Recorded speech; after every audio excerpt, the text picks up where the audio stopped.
অপরাধী অবশ্যই আমার উপর নারাজ থাকে এবং তারা সবসময় চায় যে আমি এই নিউজটা যাতে না করি, মোবাইলে হুমকি, না পারলে অফিসে আসে।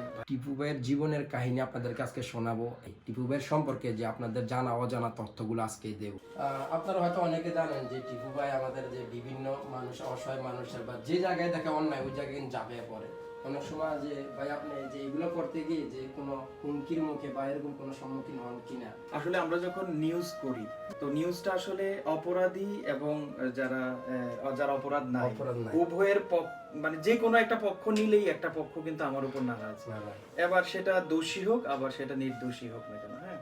তো আসলে যখন আমরা নিউজ করি তখন সবাইকে তো আর খুশি করা যায় না। অপরাধী অবশ্যই আমার উপর নারাজ থাকে এবং তারা সবসময় চায় যে আমি এই নিউজটা যাতে না করি, অথবা মানে আমি যেহেতু নিউজটা করার পর জিনিসটা ভাইরাল হয়ে যায় এবং ভাইরাল হলেই কিন্তু এখন বিচারটা খুব সহসায় হয়। তো আসলে এই সমস্যার তো প্রতিদিনই সম্মুখীন হচ্ছে। মোবাইলে হুমকি, না পারলে অফিসে আসে, ভাই এটা করবেন না, এটা করেন না, হ্যাঁ। এগুলা থাকবেই আসলে চলার পথে, যেহেতু আমরা এই সেক্টর নিয়ে কাজ করি, এগুলা থাকবেই। আর এগুলোকে সামাল দিয়েই আসলে চলতে হবে। সবাই কিছু করার নেই আসলে, এটা বাস্তবতা। এখন রিস্ক নিয়েই হয়তো বা মানুষের জন্য কিছু করতে হয় আর কি। আপনার আমার এইগুলোই সবচেয়ে ভালো লাগে যে অন্যায়ের প্রতিবাদে আপনি ঝাঁপিয়ে পড়েন বা ইয়া করেন, বা যদি শুনেন যে কোনো প্রবাসী একটা ইয়ে হয়েছে সাথে সাথে ওইখানে আপনি যান। আমার কাছে পার্সোনালি কার কাছে কিরকম লাগে বলতে পারি না। আমি মেবি আজকে 4-5 বছর হইব আমি আপনার ভিডিও দিই, আমার খুব ভালো লাগে। দক্ষিণপুরে থাকা অবস্থায় যে ভিডিও করেন ওইখান থেকে কিন্তু আমি আপনার দিই, কিন্তু এগুলো দেখতাম। ফার্স্ট আপনার ভিডিও সম্বন্ধে ভাইরাল হয়েছে যে কামলা প্রবাসী, কামলা।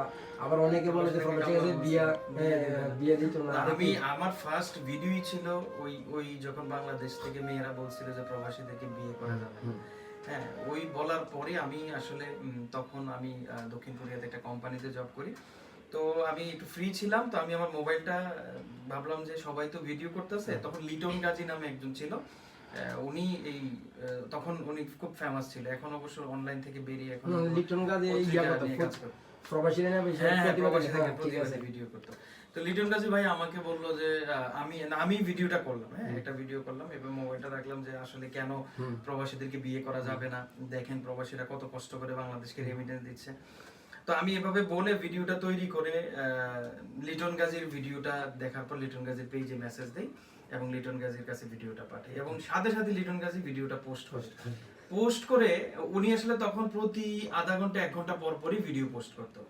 আমি আমার ভিডিওটা দেওয়ার পর উনি ওই দিন আর সারাদিন কোনো ভিডিও দেয় নাই, আমার ভিডিওটা ভাইরাল হয়ে যায়। এরপর থেকে আসলে আমি একটু ভাবলাম যেহেতু মানুষ আমার কথাগুলো পছন্দ করছে, নিশ্চয়ই হয়তোবা আমি পারবো, আমার কথা মানুষ নিবে। তখন আমি পরপর আরো কয়েকটা ভিডিও আপলোড করলাম, মাশাআল্লাহ ওইগুলো ভাইরাল হয়ে গেল। তো ভাইরাল হওয়ার পর পরবর্তীতে আমি একটা সময় লিটন গাজী ভাইকে, তারপরে আরো অনেকেই ছিল দুবাই থেকে, তো ওদের কাছে পরামর্শ চাইলাম। তখন ওরা বললো যে ভাই তুমিও একটা পেজ তৈরি করো। তখন আমি আস্তে আস্তে পেজ তৈরি করে নিজের কথাগুলো পেজে দিতাম। আস্তে আস্তে এভাবেই আজকে মিডিয়ার জন্ম হলো। আসলে প্রত্যেকটা মানুষেরই একটা শুরু হওয়ার সিঁড়ি লাগে। তো আমি হয়তো বা সেদিন সেই সিঁড়িটা পেয়েছিলাম বলে আজকে সবার সামনে কথা বলার সুযোগ পাই। কথা বলি, মানুষ শুনে, কারো ভালো লাগে কারো খারাপ লাগবে, এটা স্বাভাবিক ব্যাপার। কারণ একটা মানুষ কখনো আমাদের নবীজি পর্যন্ত মানুষের কাছে প্রিয় হতে পারে নাই, হ্যাঁ, ওনার বান্দাদের কাছে প্রিয় হতে পারেনি, আমি কি? তো আমি তারপরেও চেষ্টা করি মানুষের জন্য কাজ করতে, মানুষের ভালোবাসা মানুষের কাছ থেকে অর্জন করে নিতে। তো অনেক সময় ভুলভ্রান্তি হয়ে যায় বা কারো পক্ষে চলে যায়, আমার কথা বিপক্ষে চলে যায়, এই ধরনের সমস্যা আসলে সৃষ্টি হয়ে আসে। তখন থেকে আমার ভিডিও বানানো শুরু।